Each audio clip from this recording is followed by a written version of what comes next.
my treatment plan says you're going to have 6 months of zinc, and then at the 3-month mark, I do a hair mineral analysis and it says they've got enough zinc on board and I want to stop the zinc.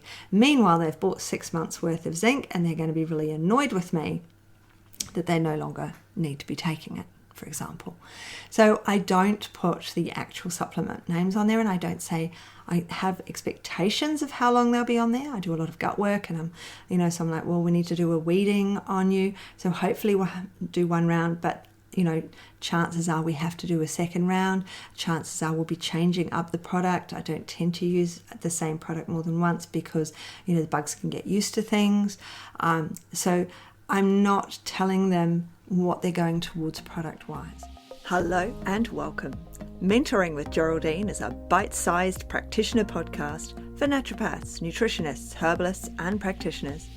This podcast responds directly to your needs, the needs of the practicing natural therapist. With interviews, herbal discussions, something business and something clinical each week, you'll get the variety you need and enjoy to stay motivated in practice. Hello everyone and welcome to Mentoring with Geraldine and the Bite Size Podcast. How are you in the beautiful month of March? So what have we been getting up to? I am getting totally prepared for the weekend, for the 27th. I'm very excited about that.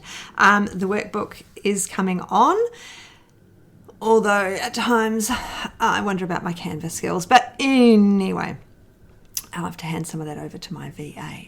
Now, what are we talking about today? We're going to be talking about treatment plans and within conducting the confident consult. So treatment plans cause a lot of bother, don't they?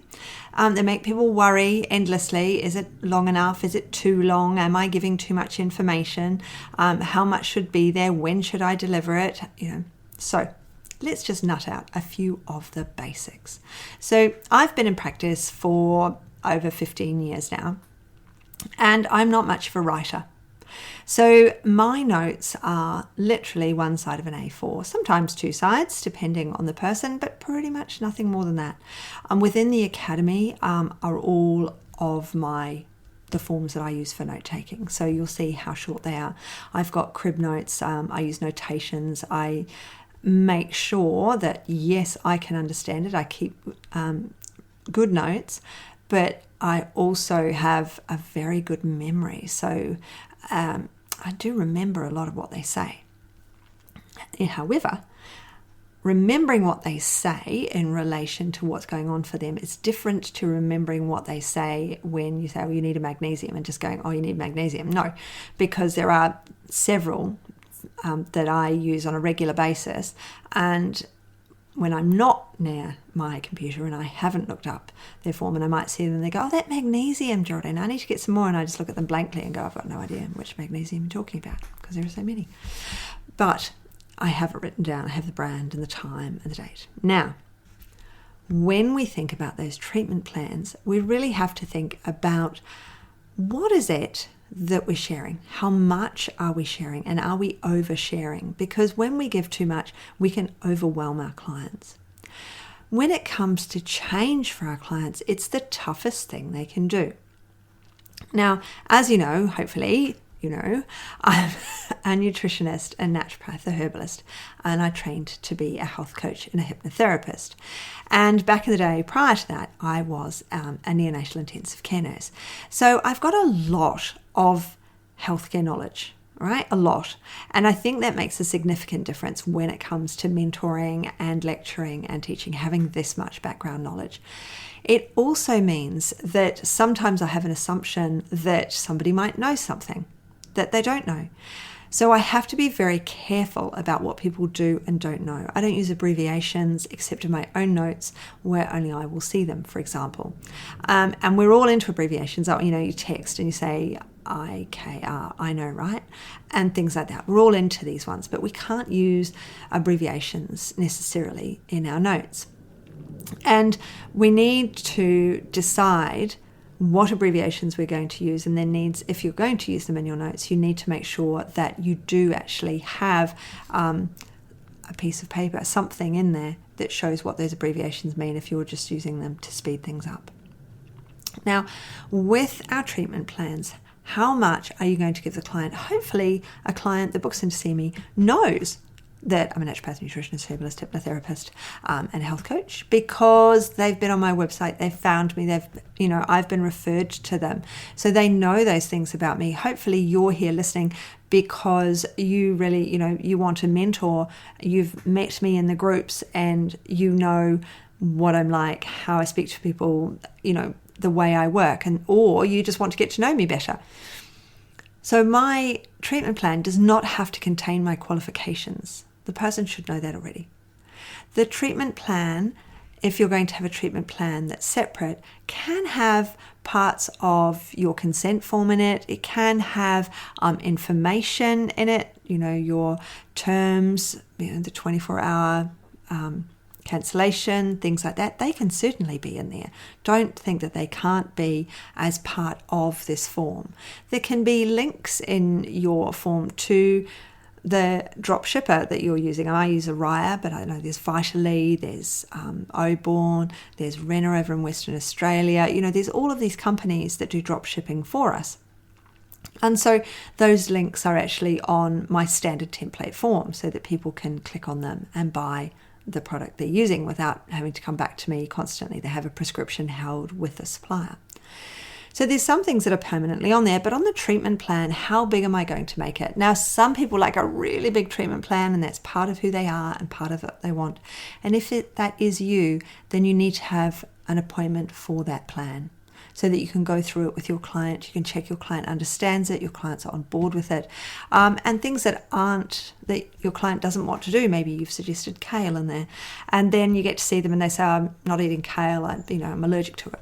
And that means, oh no, I've got to change the entire thing. No, it means that your treatment plan, like so much of what we do, is actually in flow and it has to change. And as people get better, we might be thinking, oh, they're going to need 3 rounds of that and extra probiotics and a bit more of that. And they surprise us and they get better really quickly. Does that make your treatment plan null and void? Now, I personally don't put on my treatment plans the actual products because I might change my mind or they might be unavailable. So it's only if I know the availability. So if I have been to the drop shipper, Araya, and I've said I want them to have this particular zinc, and I type it in and they haven't got it. So that means that I'm like, right, okay, find a zinc that they have got so I can give that to my client.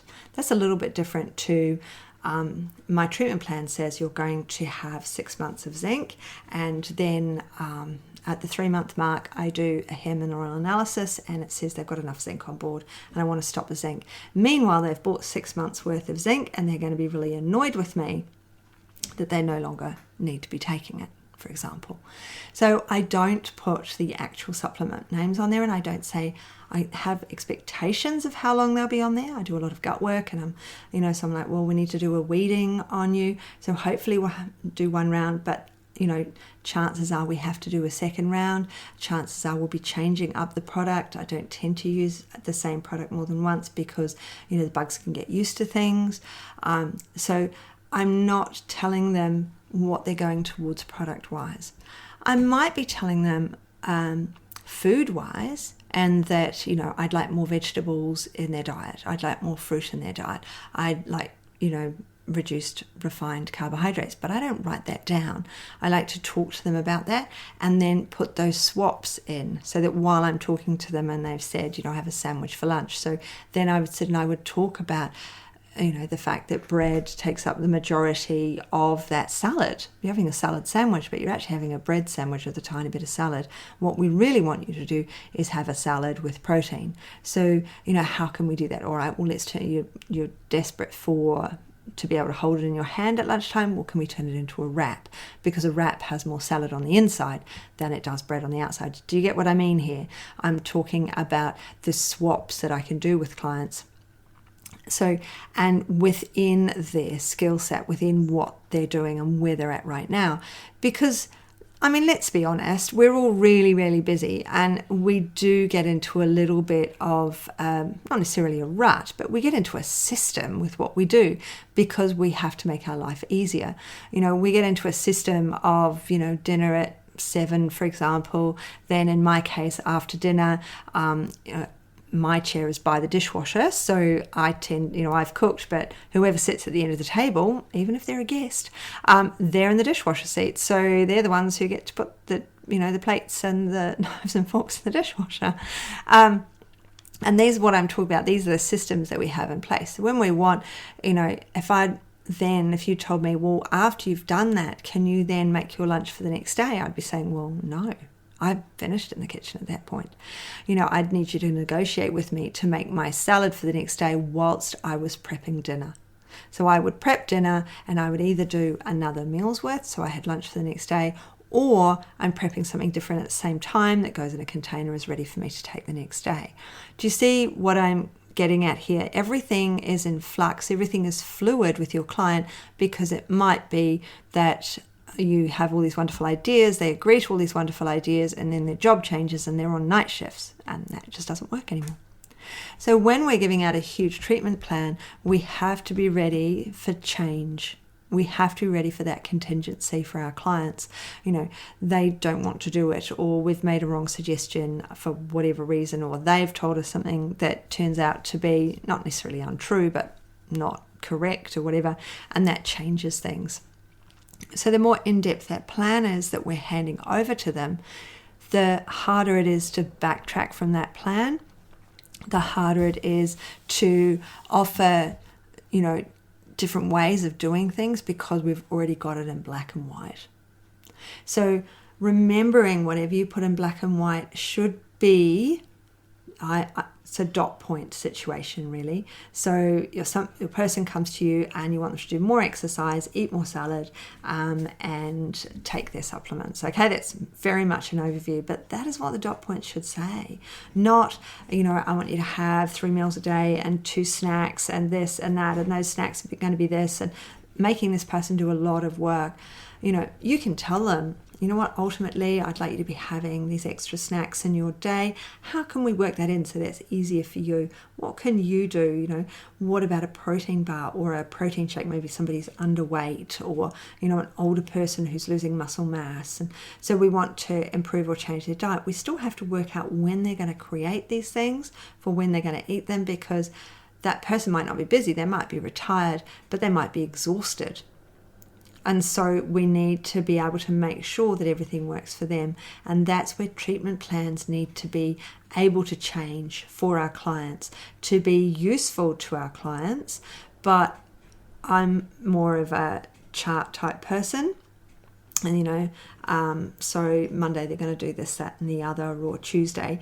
But I write those for myself because I have to-do lists.